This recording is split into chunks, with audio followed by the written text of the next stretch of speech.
welcome to the Work the System podcast, where we help entrepreneurs make more and work less, managing the systems of their business. I'm your host, Josh Fonger. Today we have a special guest. We have Erin Longmoon. Erin's mission in life is to eradicate toxic workplaces. She believes that everyone deserves to love their job and feel like they are contributing to a greater purpose.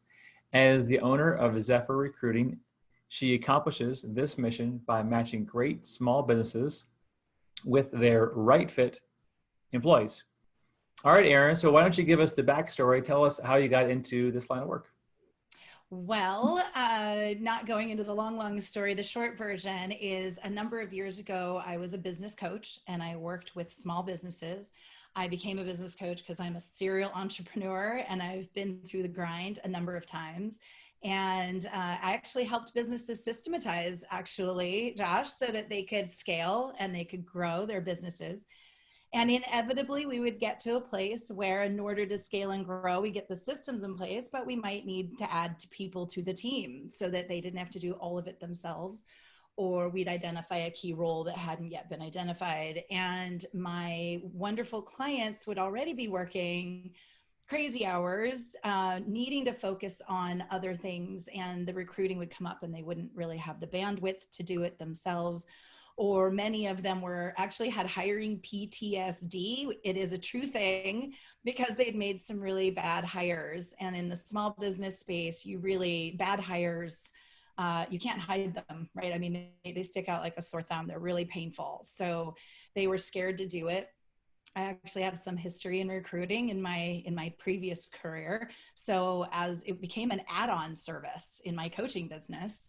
And in 2017, I decided to pivot and just do recruiting because it really became evident that this is what small businesses needed and it wasn't available to them. So I changed the business to Zephyr Recruiting, and here we are a few years later, still doing it. Wow, well, that's a great story. And I think the thing you're going to be able to do is really connect with our audience, which is exactly what you used to be, and you know the pain point. Yes. Now, when I was reading your bio, and I wanted to get into this early because I'm sure there's a lot of gold in here, is this idea of the right fit employee.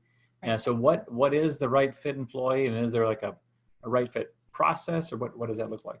Yes. So the right fit employee, after many years, I've actually also always felt this way as an employee or as a business owner in the past, but able to articulate it now that, employers are often told to go try to find top talent or A players or, the cream of the crop, the best of the best. And the truth is I have seen that backfire so many times. And so employers are often putting their focus in the wrong place. So after a number of years of doing this work, we really honed in on this concept of what is a better approach is trying to find your right fit. And it's a lot like matchmaking in relationships. It's, who the kind of employee that's going to work really well and be highly successful on your team is a different kind of person than who is going to be highly effective, unlike your competitor down the street or in the town over. And there's reasons for that, but to get down to it really quickly is it's basically culture fit. So, you've got your skills fit. Maybe this, an accountant in one town needs the same skill set as an accountant in another town, but the culture of that company can be different. That one person will be successful in one and be almost toxic or a terrible fit for another. So you have to hone in on who your right fit employee is going to be. And that's who you want to attract. And that's who you want to hire. That's the idea. So as you're recruiting, do you start by trying to find someone who is the right fit technical skills wise and then do culture, or is it culture first and then skill? Or is it only culture and then you build the skill set in by way of training? Like how do you approach that?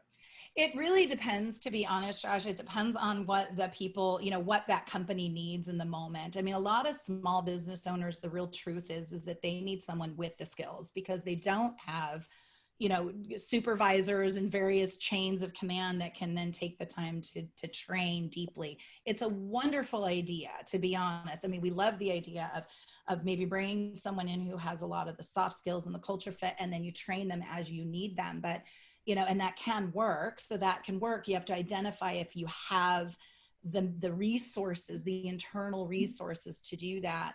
A lot of small business owners do not. So the skill set is quite critical as well. Now, honestly, when we do recruiting and with our right fit method of recruiting, you're kind of assessing both at the same, at various points, but basically simultaneously through the recruiting process.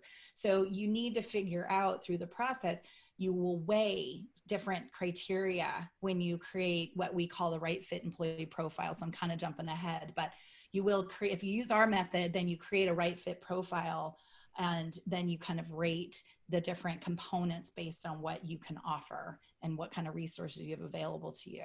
So there really is no right or, like black and white answer to that question. So let's just say that I'm an electrical contractor, and I'm thinking of one of my clients, and I want to build up a team, and I don't really have a culture, let's just say, per se, in my company. I mean, I know how I am as a person, but I'm not really spending much time on culture. I've got some in-house people. I've got some people in the field. We're doing some sales. I just want them to not screw up, in terms of representing me. Right. So how deep do they have to go into this culture? And are there certain dynamics that you have to always say, like, these 4 dynamics you have to kind of understand, or how does that work? Yeah, so every company has culture, whether you've intentionally identified it or built it, or whether it's just been organic. And often it does start with the owner and the core values and the personality and the style, the mindset, of the owner and what's important to the owner. So that's where it is like the launching pad. But as you add people to your team, they're going to affect your culture as well. So if you're kind of a business owner who's never really intentionally looked at your culture, which honestly, let's be truthful, most of us have not, then you are going to have to take a moment and reflect on what the culture has become. What is it today? You might reveal that there are some things about it you want to change, and that is possible. But for the sake of today's conversation and not going into how to deal with culture, you do want to take some time. This is the process of hiring effectively. You need to take a moment and reflect on the culture of your company. And it's actually the first step in our right fit method. We use the acronym right fit. So the R is reflect.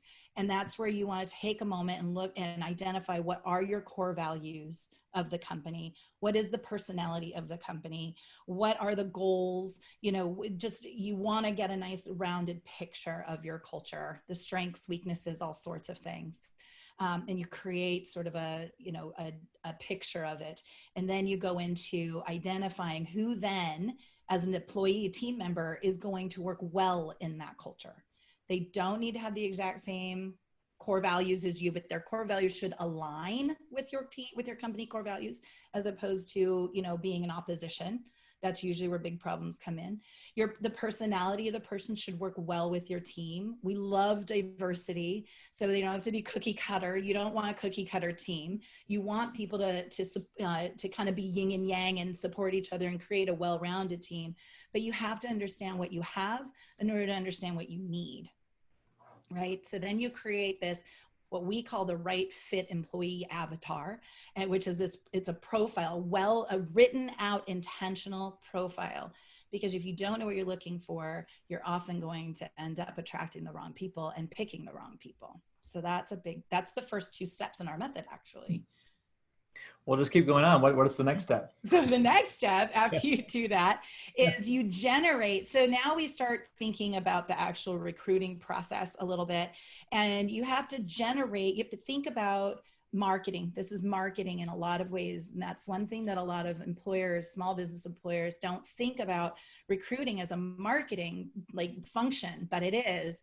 So then you want to take this right fit employee avatar, and just like you would your target market, you're trying to think of them and what's going to attract them to you. So in your job post, where you post, what social media channels you use, what job boards you use, the kinds of things that you put front and center on your job post should all be things that are going to hook this right fit employee that you want to attract to you.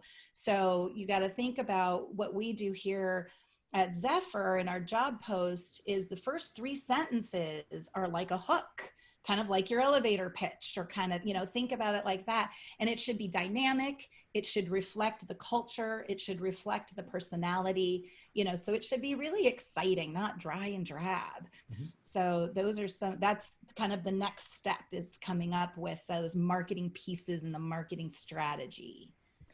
Now let me take you off your system for a second here. So what do you Okay. do if you have this whole process, since people who are being interviewed are Mhm. often desperate for a job, how do you prevent them from lying to you or getting into position to get the job even though they're not qualified, or they're just saying, oh yeah, I really, I like showing up on time and I like working hard and I like doing these things. That sounds great. And then they don't. So how do you weed out people that are wrong fits during the process?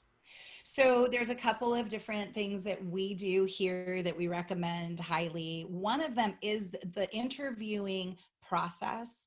We need to change it. We've often learned the interview process is this interrogation kind of thing, like someone behind, the candidate's committed a crime and you're just trying to catch them in the lie. So what happens is that they close up and they feel vulnerable and they don't feel like it's safe to really be themselves and to be honest. They're going to be more interested in telling you what you want to hear.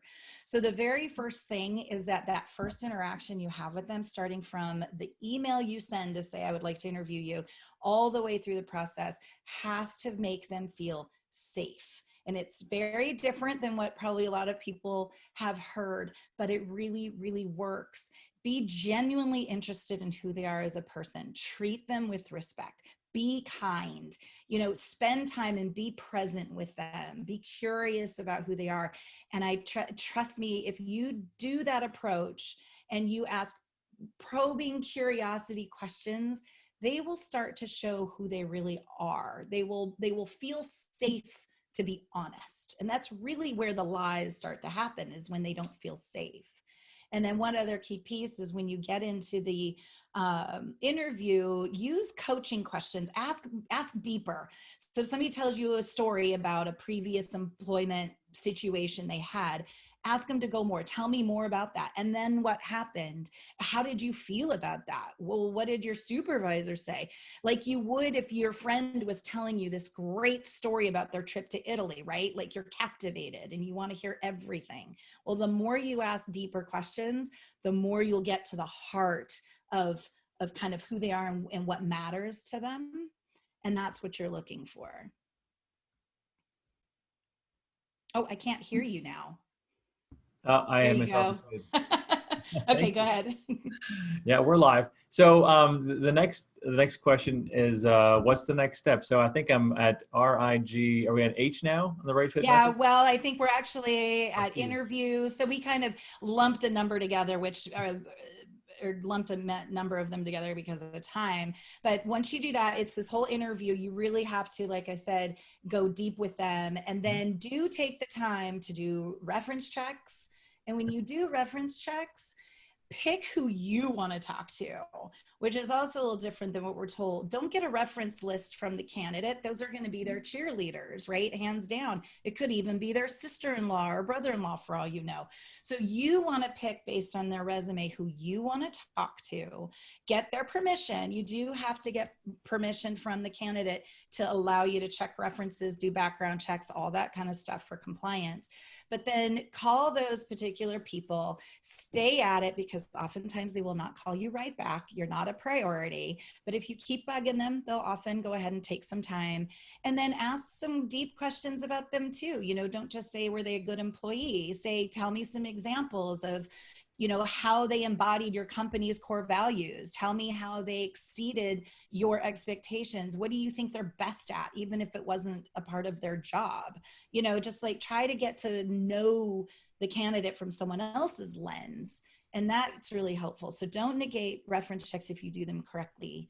And then after that, really at the end, it's pick, you've now assessed hopefully their skills, you've assessed their, culture fit through some of these questions. There's a lot more in my workbook, which I will tell you all about how to get my workbook, and you'll learn much more about these different steps.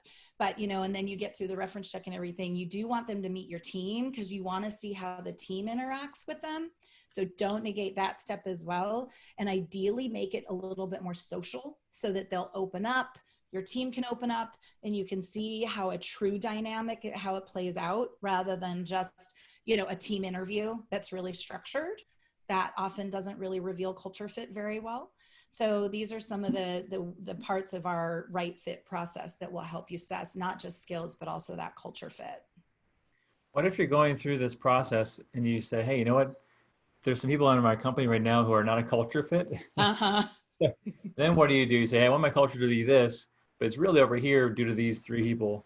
Yes. Then what do you do then? That is a plan. I think honestly, as a business owner, you have every right to build the company you really want, right? I mean, that's what we're in this for. So if you wake up one day and you really are reflecting that this company is not where you want it to be from a culture perspective, it is okay to make changes. It's fine. People also outgrow jobs. Companies outgrow employees. It's all okay. So I give you permission right now to let people go who are not the right fit for your culture or for the roles that you need, and go find someone who is. It's like setting them free to go do something that's more in alignment with them anyway, because chances are if you're not the right fit for them, they're not the right fit for you. It's a mutual thing, right? So it's okay to evaluate that and to make some significant changes. There's a whole process. We also help clients build culture and intentionally do that, but that's for another podcast for us, Josh. But it is okay to admit that maybe there's some wrong fit employees on your team, and to come up with a plan for making that change.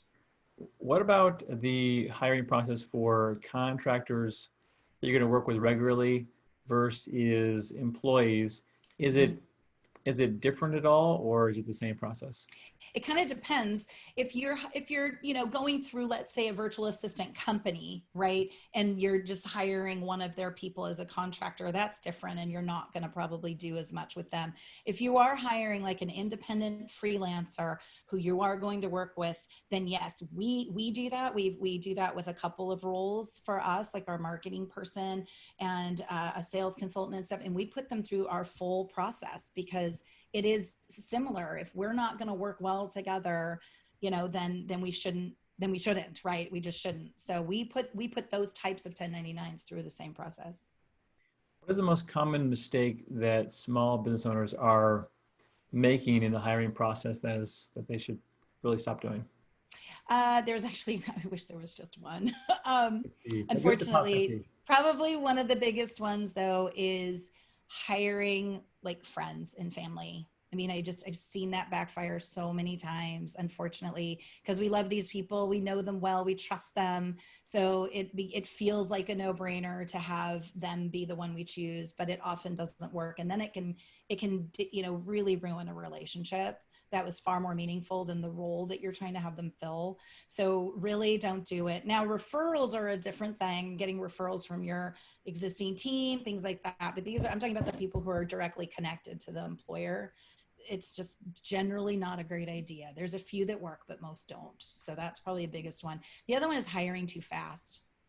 Just not going through a decent due diligence process, and just being like, great, your resume looks awesome. I really like you. You seem really cool. I could see myself having a beer with you tonight. So you're hired. Like, that's the other really big mistake that small business employers make. You need to do your due diligence and vet candidates. Okay, that makes sense. I'm a little concerned because I know that lots of people listening to this have someone in their family working for them, family, Probably. friend. Mm-hmm. And so what do you do if that's the case? And is it just, it's a hopeless cause, you should just let them go? Or is there No, of ways course to, not. to revive that and structure that in a better way? Well, it depends on what's going on. I mean, some work. Family businesses are all over America, all over the world. They can work, right? Like, I don't necessarily mean it in terms of not partnerships, that kind of family business. But, you don't want to just hire Cousin Bob because Cousin Bob needs a job. Yeah. So, it's, if you do find yourself in a situation where it is family, and again, they're not the right culture fit, they're bringing your team down, maybe they're taking advantage of the power they have being family, there's all sorts of dynamics that go on. I mean, you have to have heart to heart, real, honest conversation. There's just no way, or there's no, I don't know, magic pill that you can take that will fix it. You have to sit down, have a real conversation, about it, be honest, be truthful. If you can work it out and they can step up and you can make it work, great. But if you can't, it's better for your long-term relationship in your family to just say, guess what? We can't mix business with our family pleasure. Let's just separate and, make our private relationship a priority. So another quick question for you. So Okay. So some folks here are solopreneurs, like they're by themselves. Maybe they have a few contractors working for them and they want to grow, but they're totally busy and they don't have a ton of money, but they know they need to grow a team. They need to get a team to grow for sure. 100%. When should they make that kind of like, when do they pull the trigger? Is it based on a certain revenue, dollars, time? They just see a path forward, and should they do it themselves? So like a lot of larger companies use recruiting firms, but small companies are sometimes concerned about the price. And so they just put it off. So how do you know when they should actually choose a recruiting firm, and when is the right time to make those kind of commitments and hires? So sort of a rule of thumb, conventional wisdom suggests that if you can have 3 months of the person's pay in a savings account set aside for them. So, ideally it's not something you just have aside and it could be used for something else, set aside for them, then you can take the risk. Of course, knowing that you have a stable business, that you have stable revenue. I mean, a number of other things need to be in place before you should take the plunge. But, if you've got those things in place and then 3 months of their pay in the bank, then you can take go ahead and take the plunge. In terms of recruiters getting support, one of the reasons why I created Zephyr also was because we're trying to leverage the playing field for small businesses. And you are right, in terms of recruiters being expensive, they are outrageously expensive in many places. Cities like your own, bigger cities, they tend to be about 30 to 35% of the annual salary of the job. So, I mean, that can be $15,000+ just for a $50,000 a year employee. That's astronomical. So there's not, unfortunately, I wish I could tell you there's a whole host of options out there with getting support. The truth is that there just isn't a lot of outsourced options for people on that without that kind of budget. So like we created a flat fee structure, so it doesn't matter the salary. And it's well, I mean, I don't even know if I should tell everybody, but I mean, and let me just say this, it's like under $7,000. So for any role. So that's our disruptor, is to try to be affordable so that smaller business owners really can afford to get this kind of support. There are, some virtual type of digital avenues like ZipRecruiter and some others out there. We have found that they're not, it's still very challenging. You still have to, you take on all the work of vetting the candidates yourself. So if you've got the bandwidth to do it, do it. That's why I also created the DIY workbook that I'll share with your listeners. If you've got the means to do it and you feel like you understand the strategy behind it and you feel like you can do it well, you can be objective, not emotionally driven when you make the decision, then by all means, give it a try. But, hopefully we're an affordable option for some of your listeners if they really do feel it's time to outsource this service. Yeah, I think that's a killer deal in terms of price point. And I can tell the inner workings of this inside and out. And since we talked about systems, I'm sure you got a system, which is why the price point is where it's at. Now, you mentioned the 3 month pay. And is that because it typically takes 3 months to train somebody, or it's 3 months until they actually kind of get you the ROI you need to pay for themselves? Or what is how much money do you have to sink into somebody until they actually are paying for themselves? Yeah. So really, in an ideal situation, your current revenue, your monthly revenue is going to cover their costs. So you won't have to dip into that savings. That savings really is there as a safety net just for what you said, kind of in case they, like if it's a revenue generating role, or if it's a role that serves your clients directly, so it affects your ability to earn revenue, then yeah, maybe it's going to have a little bit of a runway before they take off and you really start realizing those revenue increases from their production. Then that can help you. The better scenario though is whatever you're bringing in per month, you have enough to pay them at least their base amount of money that you need to pay them. And then the 3 months is sort of, you know, gravy in case you have a slow month, and you can keep them on. So there's, you know, that's sort of the ideal, but nothing is ever totally ideal. And I'll be honest, we've jumped and hired people without any of that because we've just needed the help. And sometimes as entrepreneurs, you just have to do what you got to do and take risks, right? The whole thing of being an entrepreneur is just the risk game. And so if you're in a situation where you just really need the help, you're working 80 hours and you just can't serve everybody and it's, you know, chaos, then get help. Just get the help, and then it'll work out. It's amazing what an extra pair of hands will do, especially for a small business owner. Mm-hmm. It's incredible. And, you know, the solopreneurs that I worked with and helped them hire the very first person, all of them said that, like, why did I wait so long for this? Like, I'm actually sleeping. I can actually focus on the work I want to do. What's my zone of genius? I mean, they always say that. I've never had anybody come back and say it was a bad choice or, you know, a mistake. So. Totally agree. Totally agree. Well, let's do some of the kind of wrap up questions because we're running low on time here. Tell us about a system that you have put in place into your own business. I mean, you've kind of shared a number of them, but any other systems you want to tell us about? Well, one that we're actually actively integrating right now is we're using Zoho One. So I don't know how many people there, I'm assuming if you're systems people, you guys know Zoho One, but we're looking at automating the cross-functioning automation throughout everything. So from signing contracts to sending out invoices to getting them paid to, you know, pre-sale with the CRM. And then they have an applicant tracking system, which a company like us really needs so that we can, you know, keep track of all the candidates that we're interviewing and all of our clients that we're serving and that kind of thing, create a big database, you know, of candidates. We've got a database of candidates, like almost 10,000, you know, so we needed a system to pull that together. We were using different systems and finding that the fact that they didn't integrate was holding us up and creating little bottlenecks.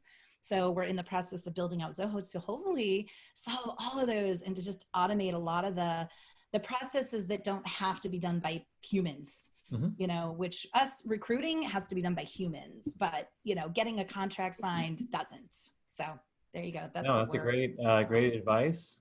And I know people love that software. What's a question that I didn't ask you, but I should have asked you? Oh gosh, you're putting me on the spot. Yeah. Why should you use a recruiter instead of doing it yourself? Yeah, there you go. So the reason why you should use a recruiter instead of doing it yourself, we are not taught how to do recruiting when we're small businesses, right? You can get marketing help, sales help. You can learn how to read your P&L. You can get all sorts of training, but there's very little to nothing out there about how to really hire and hire effectively. And there is strategy behind it, a lot of strategy behind it. It incorporates marketing. It incorporates people's skills. So if you can get a recruiter who knows how to do it right, who's doing it for you, who's dedicated to finding that right fit for your company, then it's going to save you. What we've come up with, we've learned it's about 50 to 70 hours per hire. It'll save you that amount of time. So that's one. Two, it'll mitigate, obviously, bad hires. So you will save what is said out in the world of data and statistics about 30%.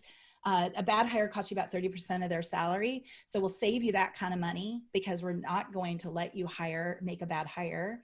And you get to just do something, you get to then work in your zone of genius. This is our zone of genius. And, you know, why would you spend all that time working in a space that is not your main skill set, right? Like just because you can doesn't mean you should, right? So there you go. That's why you should hire a recruiter. No, I think that's a great way to end it. So Erin, where can people find you if they want more information to get your free guide? And also if they want a recruiter, Well, where should they go? Okay, so our website is zephyrrecruiting.com, and Zephyr is Zephyr. It means a gentle breeze. And so zephyrrecruiting.com. And actually, if you just go to our homepage, it'll pop up, will come up with our workbook, or you can go to that website, zephyrrecruiting.com/right fit workbook, and that will take you right to the workbook. And that is a DIY workbook that shows our full methodology on how to do this the right way. And so that's my little gift for you. And then that's how you can find us. You can also email me, which is Erin, ERIN, @zephyrrecruiting.com, if you just want to talk to me directly. And I am happy to talk to you about anything recruiting. Okay, awesome. All right, well, that's pretty clear. Zephyrrecruiting.com, or just email Erin. We'll put that in the notes for the show. Erin's been very useful. I have a lot of notes for our team. As you know, we're in the middle of hiring right now, so this has been very timely. And hopefully everybody's enjoyed this live stream on Facebook, or unless you're watching this on iTunes or any other podcast player, YouTube, we're all over the place. So hopefully you enjoyed it. You can join us live, though. About every Friday, we do some shows like this on Facebook. So you can join us at Work the System Facebook page. If you want a copy of that book right there behind me, Work the System, you can get it at workthesystem.com as a free download. But if you want the physical version, I mean, you can buy it, or you can leave us a review. And wherever you leave us a review, take a screenshot of that review and email it to info@workthesystem.com. Once a week, we pull a name out of a hat, and then we send out a free book. So if you want to do that, we'd appreciate it. Otherwise, we will catch you all next week. Thanks, Erin. Awesome.